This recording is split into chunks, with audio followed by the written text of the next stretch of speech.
We'll wait because we don't want anyone to think we didn't do the Pledge of Allegiance. Yep, we're good. Okay, let's stand for the Pledge of Allegiance. There it is. I pledge Allegiance to the flag of the United States of America, to the republic for which it stands, one nation under God, indivisible, with liberty and justice for all. Okay. I don't believe we have any audience for audience introductions. Dan, there were no changes to the agenda or anything to add? No. Okay. Unless you two thought of some while we were at our meeting today. Okay. So approval of the agenda. I move to approve the agenda. Second. Okay, we have a motion and a second. All those in favor say aye. Aye. Any in opposition? Okay, motion passes. Delegation of visitors, I don't believe we have anyone. Items of information for the board, Dan. Yeah, we just have our new hires athletics wise. So I know that Mrs. Ford's working on a last minute instructional assistant. But so for high school football assistant, Brad Ford is going to get one of the positions. His son's going to volunteer and help out at the high school level as well. I kind of wanted to move up with the middle school kids that are going up in high school. And he used to help coach at Dallas High School before he became a teacher at SIO and then here at Perrydale. And then Thomas Gallagher, who played here a long time ago, but then ended up at Will Minor for a little bit. But he's been working with youth programs, specifically football. I've been doing that for quite a while.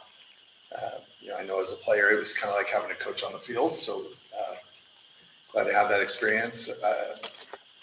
And then the other one is middle school football assistant, Hunter Graber, who is one of our instructional assistants now, graduated a few years ago, and good all around athlete, and very much loves the idea of the game, and very knowledgeable about all the sports, but was a really good football player for us too. And he's done a good job with one of the younger kid programs for basketball.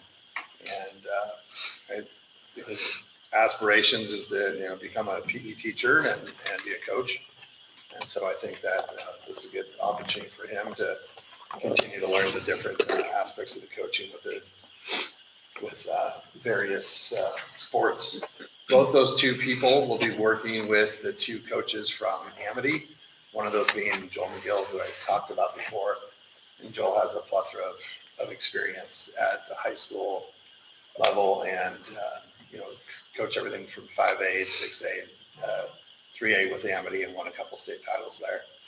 So I think they're going to learn a lot from Joel as well. Okay. Moving on to the consent agenda. Is there a motion to approve that? I move to approve the consent agenda. Second. Okay, we have a motion and a second. All those in favor? Aye. Any in opposition? Okay, motion passes. Items for board action, staff handbook. Yeah, so the staff handbook, do you want to talk about it, Chrissy? Yeah, I can. It's been completed for a while, so I had to go back to kind of remind myself some of the bigger changes. However, really the focus has been for the staff handbook, just shortening the language, making it more clear. There aren't any significant changes in the staff handbook, aside from updating new staff members' names within page, I believe, 6. And starts on 8. Yeah, on page 8. So noted in blue throughout the book are the changes. Would you guys like me to go page by page with that, or do you want to glance through and let me know if you have questions? What's the preference? If you just find a hit, I don't think page by page, but if there are any major changes. There really aren't besides, major wording. changes in the staff handbook. Maybe one idea that we wanted to kind of clarify versus just shorten and make maybe a little bit less wordy was, let's see where we're at. Page 30, we've really tried hard to maintain a schedule of staff meetings so that staff are aware and clear on upcoming events. We're able to be face-to-face and make sure we're addressing any student needs, any scheduling needs. And so we've updated the wording here with really the hope and expectation that staff are able to create their schedules and meetings and things around our schedule of these meetings. So we've had pretty consistent high school meetings, middle school meetings, elementary meetings, but bringing everybody together is a goal this year. So their monthly meeting will be pretty important to plan around. A little bit of history on that too, trying to be quick, but Yeah, prior to COVID, we just had teacher meetings. We never really had other staff involved. We then had a lot of staff meetings during the first couple of years COVID. Kind of got away from that the last couple of years, but we've heard from others that they would like that back. And so that's the, So do you do those on in-service days, on Fridays, or? do you so have those are on other times? Wednesday afternoons. Oh, okay. Yeah, So so just after depending on which group it is, but our whole staff meetings will be the third Wednesday of every week. I've got one other question. Do you, I'm just curious, do we send these to the attorney to look at, after you make, I assume, so? Not each year, Yeah. but when there's questions, certainly do. And maybe that's something we should slate for every couple of years or something like that. yeah, so anything that would be a policy that we've like, instead of just reworded, but anything that doesn't, like anything that goes along with the policy, that's following the policy itself. Like, Yeah. and for that's that, yeah. example, well, fundraising is not one, but fundraising. we Well, don't 52 necessarily have is our to- next one to just point out, so. 52? Mhm. Okay. I can't. So that one is, it's related to a policy, so we use much of the same wording and make sure that we're in line with that. But on page 52, it's small, but it's just a reminder to staff that we want to make sure students are aware of rules. And yes, we make sure everybody has access to the student and parent handbooks. However, going through and kind of pointing out any of the things that we knew from the previous year that were maybe less understood by students, we want to encourage our staff to be reviewing those changes with our students. So that's highlighted on page 52. It's not for them. I took that off. I thought that was for you, for when we read it at the staff in service day. I was gonna So say, I don't see Yeah. anything I on took there. that one off. Okay, so you So don't see there's that. a copy for the board. Okay, I thought so that was just for on us page to. 52, the second paragraph from the bottom, All teachers, all yeah. teachers are expected to review the student conduct rules contained in the student handbook with their students the first week of the school year. We tend to hit things, like cell phone rules and things like that, but really even just athletic expectations, what the attendance requirements are for our athletes on game days versus practice days, different things like that that just come up over the school year. And as things like that come up a couple of different times, we take note of that, and those are kind of the target areas for our handbook. And similar to that on page 53, which it sounds like may not be It's not highlighted. highlighted. So the first paragraph under student discipline, it can be really easy for staff to feel bad to be part of the ongoing discipline for students. So just that reminder in that discussion that we're all on the same team. The cell phone rule could be a perfect example. If some staff are enforcing a rule and other staff aren't enforcing a rule, that really is hard for our students to respect and honor that that's a school rule, and that it's not just a person's rule or a specific staff member's rule, or one staff member's the bad guy that's enforcing that. So really just having that conversation and reminding everyone that you see something, you say something, and that the responsibility of discipline is all of ours and it's a shared responsibility. The rest, there really are no other changes except for shortening the wording and making things a bit more concise. We go back and forth. Our handbook is long compared to nearby districts, and in some ways, and then there are other districts that theirs are longer than ours. So we're always just trying to look to see, does it contain the information that it needs? And is it clear so that when staff go to utilize it, they're able to reference what they're needing and get the information that they need so that we can all be consistent. Any other questions on that document?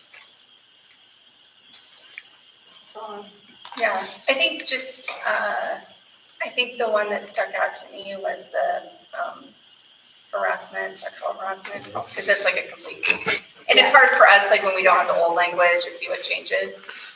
But things that, you could have disciplinary actions on. So that's why I asked the question, so. That's fair. And that was lifted from those policies that we already have in place. Oh, okay, yeah. Yeah. So when we. So have it was just GBN pulled over, it wasn't a rewrite. Correct. Okay, got it.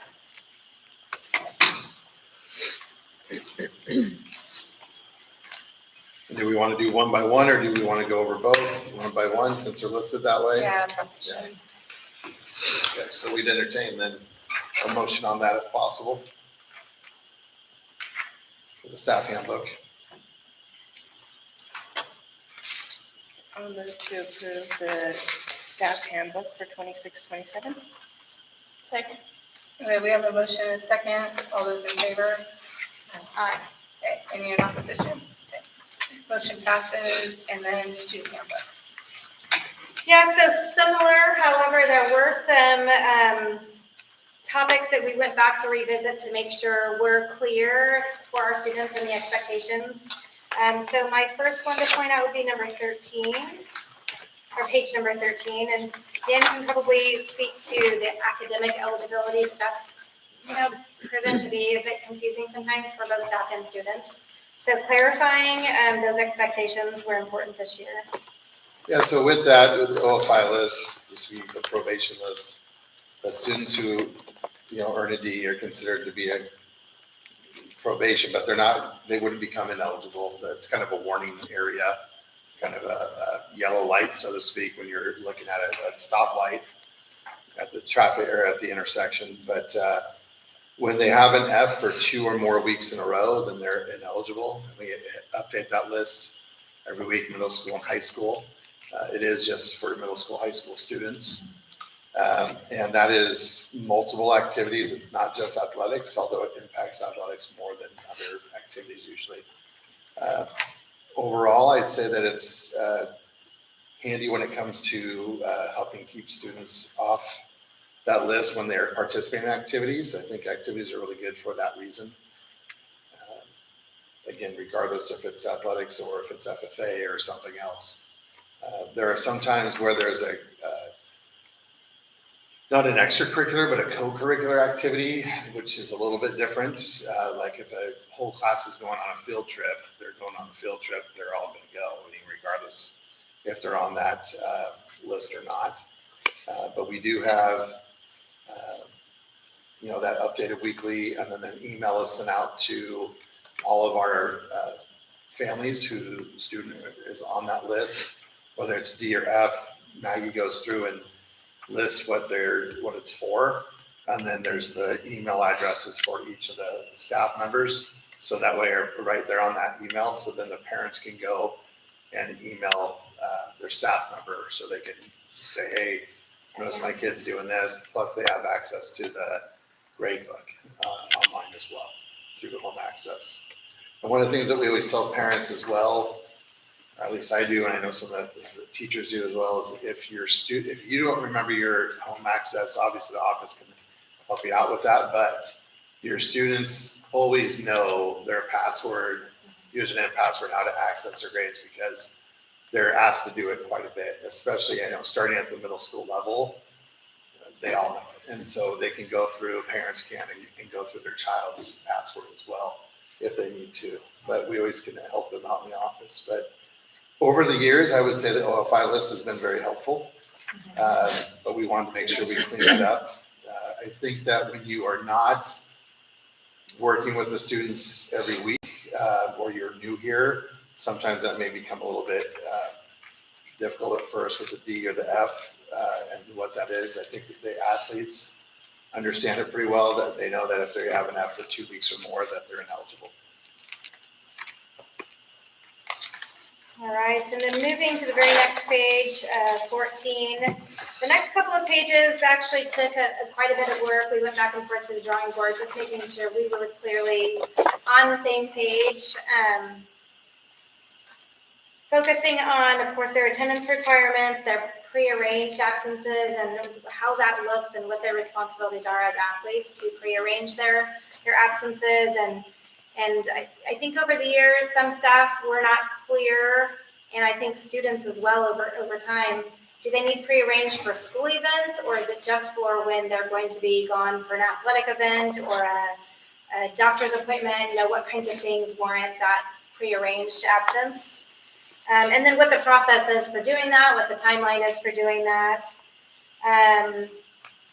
Eligibility, really, there's not a lot of change to eligibility. It was more cleaning up the language for that. And some of that's determined by OSA, not us. Yeah, not us. For high school at least. So And for basically like you have to be passing 5 or more classes. For us, you have to be passing all your classes. A dentist appointment first thing in the morning or whatever, they should do a prearranged. If they're going to be yeah, we understand that a lot of times this happens very often, especially dentist appointments, because you have to make those up at 6 months in advance usually. And so we get that frequently. All we ask, and we're putting that out there for families again, is that you email that to the attendance website or not attendance email address, or to email the office or call the office themselves. So sometimes because of our size and our smallness, it's easy for us to say, hey, so-and-so, can you do this? Or can you, my kid's gonna be gone. But we're trying to make sure that we're consistent with the office and that they're getting the emails or the phone calls there in the office. So we're gonna get that messaging as we get ready for a back to school newsletter. And make sure that that's going out there again, because we wanna make sure that our families are getting that message that we understand, like it says right there, other There's a unavoidable wording for yours, circumstances. And we do let them have one freebie when they're a younger student. We realize that sometimes, it's a learning moment, and that there's a difference when you're a junior and you've been through this a long time. Or if somebody's new here this year, like we have a student that may be a freshman that just enrolled, or 8th grade or whatever, they haven't been through this before, so they may screw up, but then we try to use that as a learning moment right there. One of the things that's frustrating, I know, for the office is if we're not consistent with it. And so that's something that goes before us, but we want to make sure for families, our students, our families, coaches, staff, that everything is consistent, and that we're also putting in there. It's always been a deal that if you're not here the second half of the day, you can't participate in practices, because we don't want you going home and you're throwing up at home and then you come back for practice. If you're too sick to be there second half of the day, you can't do it. But for game day, you had to be here pretty much the whole day. I mean, if you're 10 minutes late, we're not going to cancel that. When I first started here, if you were even a minute late, the first period, you couldn't participate in And now it's 15 an activity. minutes. Now we have 15 minutes, because we realize, there may be a student that has a circumstance, or that just is 10 minutes late, and that happens. So, That's the rest of it, when that's that comes like minor offenses, all that was all in there before. Yeah. Oh, this is on cardstock. Just one page. on page. I have a question about Yeah. field trips. So, the parent has to sign the slip and teachers if they're missing classes, is that how it works? You're talking about for the prearranged? For I think it's for field trips, or only certain, or activities where only certain kids go, maybe? So, yeah, so if we have a student that's failing, some classes, then that's going to be a red flag, and we're gonna say, hey, they need to be at school. So are we sure that the teachers look at that, the grades, when signing those? Their grade, yeah, they're pretty up to date with their grades. There's a spot on there for them to put their grade Yeah. on the slip that they're signing. Yeah, so they actually can access that right away. It's pretty up to date, and if it's not, we err on the side of the kid. So we try to always err on the side of kid. If an adult's making a mistake, or they haven't updated it because they were sick, or family was out, or whatever may be the case, or they were busy and didn't get to it that day, even though they were supposed to, then we're going to err on the side of kids. So we're going to have the kid participate. Usually we try to call home and work with the parents on something like that, or set up a time for them to go in and work with that individual teacher, whether it's after school, or maybe sometimes if we have an in-service or something where they're going to be here on Fridays, or we do have Friday schools, or Friday study, I should say. Yeah, right. So that's usually 2 to 3 times a quarter, where they come in and they have an opportunity to work with Mr. Ferguson and usually one other staff. from 8:30 to 12:30. And then like Mr. Wood is here every Friday, pretty much working with kids. Again, we don't require that. He's just kind enough to volunteer that time, but, we just try to make sure that we're staying on top of it to try to help them as much as we can. One of the biggest indicators of kids graduating is that like, freshmen on track. And we've been, again, pretty successful, not only with our graduation rates over the years, but making sure that the freshmen, if they did get a little bit behind, that we get them caught up through, taking that class over the next year or something with a credit recovery type class. So that way, when it's their senior year, we don't have a lot not facing that, or we don't have a lot facing that, doom and gloom type situation that they better pass everything in order to make sure they graduate that year. So I don't know if that fully answered it. I don't think it did, but we want to always The purpose try of to the work with form the is so kids. that everybody's on the same page, yes. Page 18, the non-resident student interdistrict transfer agreement. That section has been updated to match the state's chronic absenteeism goals.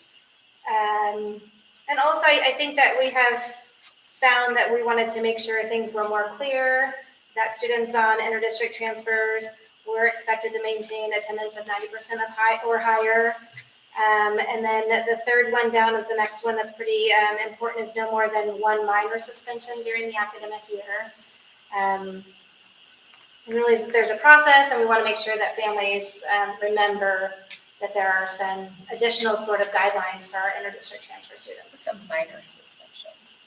So say Yeah, it's, it could be like stealing from something in the classroom, and that became a bigger disruption, so then it became a minor suspension. It could be a fight that didn't become a bigger deal, I suppose. So yeah, a lot of times, you'll have kids that get into like a mutual combat, or kids are upset with each other, and so they act out in a way that they wouldn't normally have acted out. It's not an ongoing issue for them, so that would be minor.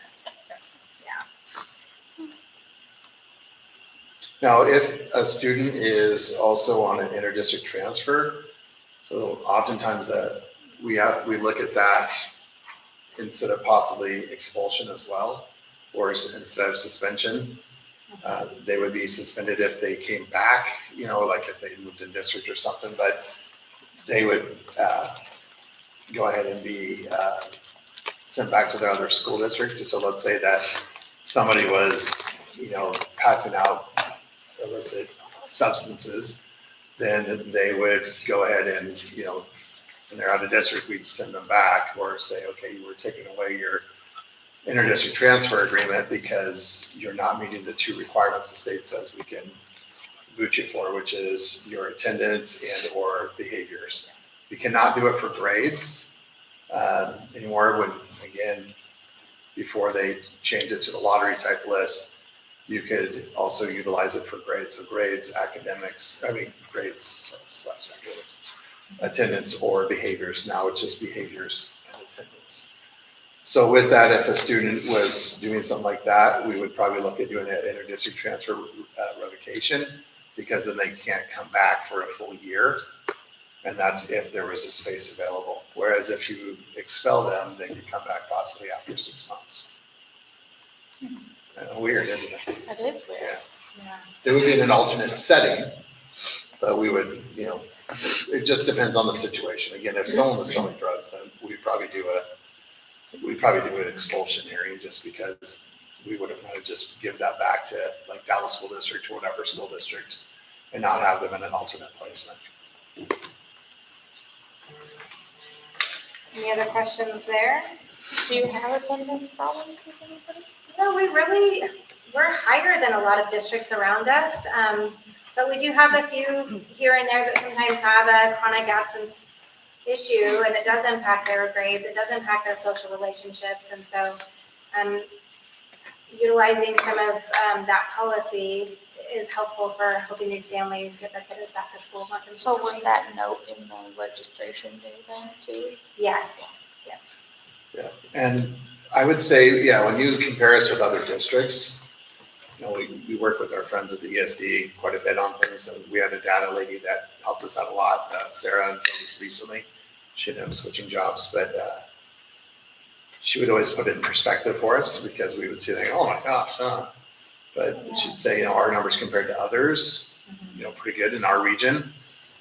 That's not always saying a lot because Polk County, there was a thing that came out with Willamette Weekly a couple weeks ago that showed that Polk County has, I think they're the second lowest county or highest, however you want to say it, but as far as students that are attending regularly. So again, that's defined by 10% or more absenteeism, then you're considered chronically absent. And then if you are So more were than, we high, was Polk County high? Polk County was or- bad, I'll put it Okay. that way, yeah. And in fact, on Wednesday, I'm going over to Yamhill County and they're meeting with some of their, I believe one of the county commissioners or one of their liaisons to see about doing something that possibly that Malheur County was doing in that article and getting the county to go through it because the state in 2021 did away with us being able to, or the state having any teeth. They said no more like truancy officers going after kids and getting them back in school before you could find a family, et cetera. That's gone by the wayside. And now schools are starting to say, hey, we need help or have some type of tool in our toolbox here in order to try to entice them a little bit more. While the idea may have been to try to encourage people to be at school more, I think they've seen that that's not working well. And so kudos to Malheur County to figure out a way to get around that and go ahead and do it at the county level. So Yamhill County is doing that, so I'm going to go to that one and then hopefully then meet with our Polk County superintendents and say, okay, let's look at what Yamhill is doing and Malheur is doing. And can we maybe look at doing something like that? And some of the accountability that's coming down the pike for school districts includes attendance, and it's tricky if we can do all the things to encourage attendance, but kiddos are still not attending and we have nothing that we can do. There's times that we've made contact with outside resources, trying to get some support for these kiddos, and we still don't see them. And so we would just like some support from the county level for some of that. Well, and with our numbers, as we have accountability standards from the state, it's, for us, our numbers are so small, it can be like one or two kids and really push you over. Right. And one of the things that the county or the state is doing with this accountability is they're not just looking at us compared with everybody in our region, but like schools. And like schools could be somewhere in Portland, it could be in Eugene, it could be across the state. So we have a cohort of other schools that we're matched up with. And because we've done pretty well in a lot of areas, our like schools are tough to, it's, you can't just be like, hey, we're better than these ones. It's, hey, we're here with these ones, but now they're here. Now we have to be here. Otherwise we have to explain why we're not there. And that's what the new guidelines are going to be. So we have our cohort of schools, and there's like 20 of them, 15 of them. And we have to be right Gaston there. is part of it. Yeah, Gaston's part of it. So we have to look at that too. So I would say we're on par with those schools when it comes to that. I think too, it helps drive, sometimes we're trying to figure out how to fix an issue or how to address an issue. And we have these reasons, but then if you compare yourself to some of these other districts that are so-called similar, and they're not having some of those same issues, it helps us really to focus in and not depend on maybe an excuse or something that maybe isn't really the true reason for the issue. We also try to make sure we work with families at a time and give them enough notice, and try to say, okay, what are the roadblocks that may be there with attendance issues? And try to help mitigate that, but there's sometimes that conversation doesn't really go very far, or we have it continuously. Now, in addition to emails and those types of communications and phone calls, at report card sessions, students who are under 90%, whether they're in district, out of district, regardless, they receive notification that your kiddo has been in attendance for this many days, and it's this percentage. So I think that's just another reminder for families that we're hoping to work with them more closely. And then again, circumstances, like if somebody had cancer or something, we obviously take that in consideration. Yeah. You know, that's obviously understandable, but even if we have somebody that like has a medical situation, if they are still missing X number of days in addition to that, I mean, it's over time, we have to say, okay, this isn't working out here. Maybe if you're in your resident district and it's closer, maybe your kid can get there more frequently. Because the number one thing is to get your kid in school and let them have success, regardless if it's here or somewhere else. That's what we have to be looking out for. Those are the main topics for the student and parent handbook. Any questions?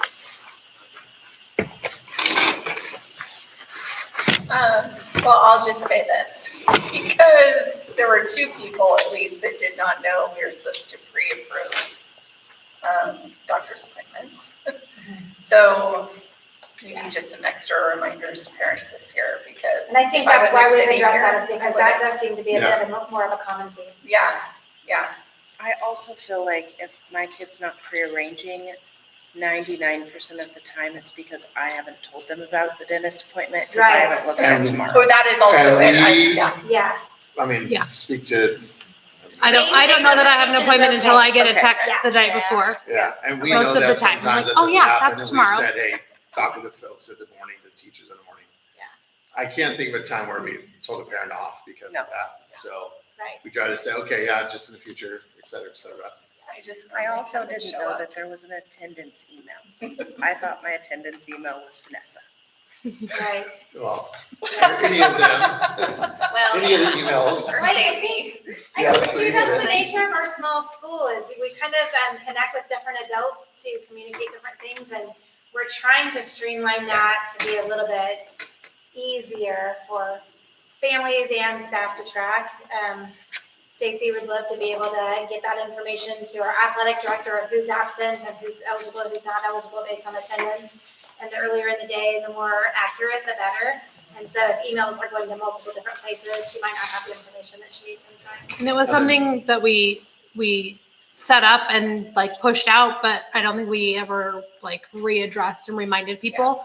And the nice part about having the specific attendance is that they all have access to it. So if one person's gone and they're the ones getting an email, the other two aren't going to know because the email went to them, but they all have access to the attendance one. So if one person's gone, they can still check it. When you get the message on Parent Square that says your kid's been marked absent and then it says send a note, where does that go? Does that go to the That attendance goes to the office too. email? Yep, you can Yeah. do that too. And Yeah, then they all same get that thing with over. the texting, when sometimes, There's so many I mean- times where one of the three of us isn't here and we're having to like forward it to the other two that are there. So it would be awesome if we could, as much as we love talking to everyone who do, it's nice if we're not at work that we don't have to interrupt what we're doing outside of work to forward messages like that. Or to just remember to do it. Yeah. too. Sometimes it can just be something that flies by and the day's gone. And if you're homesick, you're not Feedback. checking most of the time. Yeah.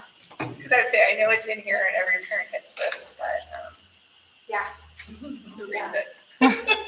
I say the same thing about my own kids' grades, right? I know my kids' grades are bad if I get that email too. I have access to it right there. Every kid's grades, and I do it too, so I get you. Now I have one follow-up question. Previous years, I've used the strikeout tool to strike out old language, and so that everybody could compare the old language. And that's not always been desired. Moving forward, I'm happy to do that again if that's preferred, so that you're able to compare. But if you prefer going back to an old book to compare, that's okay too. I like looking at how the change is. Not to say it's gonna change a lot of opinions, but Sure. I like that. To be able to see the actual, Yeah. to compare them. So I have the strike through then.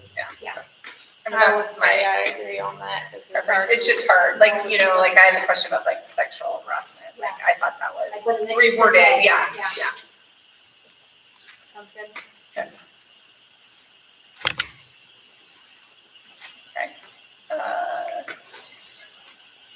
Oh, yeah. Anyone want to make a motion around the student handbook? I Move to approve the student parent handbook for 2026-27. Okay, oh, A second. got a motion and a second. All those in favor? Aye. Any in opposition? Okay, motion passes. And then the GASB 103 significant variance guidelines. Yes, so GASB 103 is a new accounting standard rule that they just put into place. The auditor was here for the site visit last week, and we just need to determine what our variance threshold is. The rule doesn't tell you what you have to have. It just says that if you have this variance or higher, then you have to add like special, lost my word. You just have to explanation why. Like, so they would still, give me the audit and, okay, if we say 25%, which is what she is recommending to her districts, if it's higher than 25%, she'll outline those areas, and I have to then go in and explain kind of like a newsletter style of why that could be in those areas. So you do it it's not overall, it's for It's each for any section. area, Okay. yeah, So we would have some of those sections. Yeah. would be over Yeah. 25. Okay. yeah. So, she is recommending to her districts to set that at 25%. She said a lot of districts, some, not a lot. She said some will say like 10 to 15, but most districts are going to automatically have 10 to 15 in a lot of areas, and that's going to be a lot more work. So 25 is a little bit kind of more of a cushion that not everything is going to have 25%. So this was just information of what GASB is and why we have to set the variance. So I guess my comment is that 25% is relatively high for the size of the budget because it's so small. okay. It would seem to me more reasonable to be in like the 10 to 15%, but then also have like a floor amount of like 10,000 or 15,000 or something. So if both of those are true, then you must explain in financial statements. Yeah. That would seem like a more in alignment. I don't know if Okay. it's something that you could talk with them about. And when do you need? I told her we had a meeting today, but we can, I'm sure, push it off to September.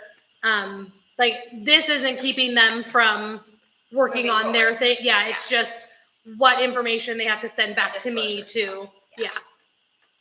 So, Yeah, I mean, and if we needed to that's- have a special meeting before that, we could hop on and do that. But this was just her recommendation, so that's why it's completely up to you guys. So whatever you guys determine is fine with me. I mean, So looking at both of you, just Mhm. because of your job too, and you, your job and talking with them. So we can have the two there, so let's say 10 or 15%, whatever it is, with a floor of $10,000 in an area. We can have that language like that. I guess that would be the thing. I hear what you're saying with that. As long as that would be kosher with that, and maybe you're already doing this, then that makes, I hear what you're saying. And if we got that language back from them or their, their thoughts on that for Yeah. September, that would make some sense if that's good. Yeah, because I mean, just depending, it shouldn't be, especially with a floor, like, it shouldn't be that much more, but I would just be more comfortable with a smaller percentage given the size of our budget. I'd be curious, like if you, not like, if you glance through and kind of figure out maybe, because we do have, a handful of accounts that fit in that variance, like that, some high variance, so. Yeah. I'd be curious just how many you think fit into that too. Well, 25 seems high to me to at least start with. Is this something we could change like next year? If we do the Mhm. first year and it's like, oh, that's crazy. See what we'd have to adjust. Yeah, this is completely up, like you guys set this and that's what they put in the audit as. So yeah, it can be changed. It's just, we have some of those accounts that we don't fully utilize. Yeah. Like those red ones, they just carry over. You were my I know, I'm son, trying, you were I'm my sorry. sunblock. I'm fortunate it moved now for me because it was doing that early on. So either way, I can email her. You guys can just say the 10 to 15% and set that now. We can come back to it. Or we just table it until. Okay. Do we have to have a formal motion to table? Because it didn't go anywhere. Okay. And I honestly don't know if we have to actually have like a motion or just a consensus of what you guys want to do for this. She didn't say, and nothing that I researched said, it just said it's a board decision. So I can email you all of the information that I get back from her, and then we can decide if we need to have another meeting or if you guys want to move forward with. Are you good with the 10,000? Like, I have no idea if the 10,000 is like. I'm not familiar with this, so I think a little more. Yeah, I mean, but, Yeah, I'll email her and Yeah. see what it looks like. thanks. Patron input, I think we have none. Board comments, any? Announcements and dates of importance, that's a really long list.